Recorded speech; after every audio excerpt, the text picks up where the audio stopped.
আজকে আমি সিনিয়র মানুষ মানে যারা অনেক বয়স্ক আছেন, আর্থ্রাইটিসে ভুগছেন, সেরকম কোনো এক্সারসাইজ ভয়ে করছেন না বা করতে পারেন না, একটু হাঁটলেই ব্যথা করে, এরকম মানুষদের জন্য কিছু এক্সারসাইজ দেখাবো। খুব সিম্পল এক্সারসাইজ, আর আপনারা তো জানেন যে এক্সারসাইজ কতটা ইম্পর্ট্যান্ট।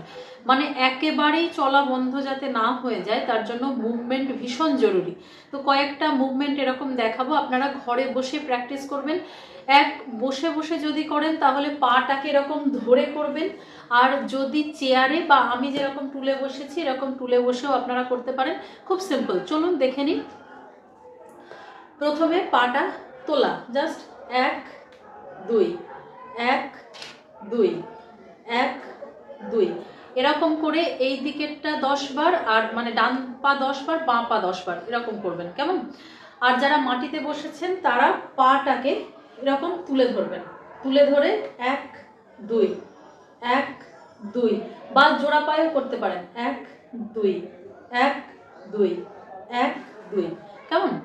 এইবার আসছি পাটাকে নাড়ানো, মানে যেরকম সাঁতার কাটে না সেরকম একটু একটু তুলে নেবেন পাটা, 1 2 1 2 1 2 1 2 1 2 1 2 1 2 1 2 1 2 এরকম। এইবার কি আসবে, প্যাডেল করি, সাইকেলে প্যাডেল কেউ হয়তো আগে করেছেন এখন করতে পারছেন না। পাটাকে একটু তুলে এরকম এরকম এরকম 1 2 3 1 2 3 1 2 3, আবার এটাকে 1 2 3 1 2 3 1 2 3, এরকম প্যাডেল করার মতো করবেন। তারপরে কি, এই যে দেখুন গোড়ালিটা, কেউ কেউ দাঁড়িয়েও করতে পারেন। দাঁড়িয়ে একবার পাতাটাকে তুলে 1 2, তারপরে গোড়ালিটাকে তুলে, পাতা তুলে গোড়ালি তুলে 1 2 1 2 1 2। আর যারা দাঁড়িয়ে করতে পারবেন না, বসে করতে হবে, তারা সিম্পলি বসে 1 2 1 2 1 2, এটা। এর পরের এক্সারসাইজ বসে বসেও করতে পারেন, দাঁড়িয়ে দাঁড়িয়েও করতে পারেন। আমি বসে বসেই দেখাচ্ছি কিরকম।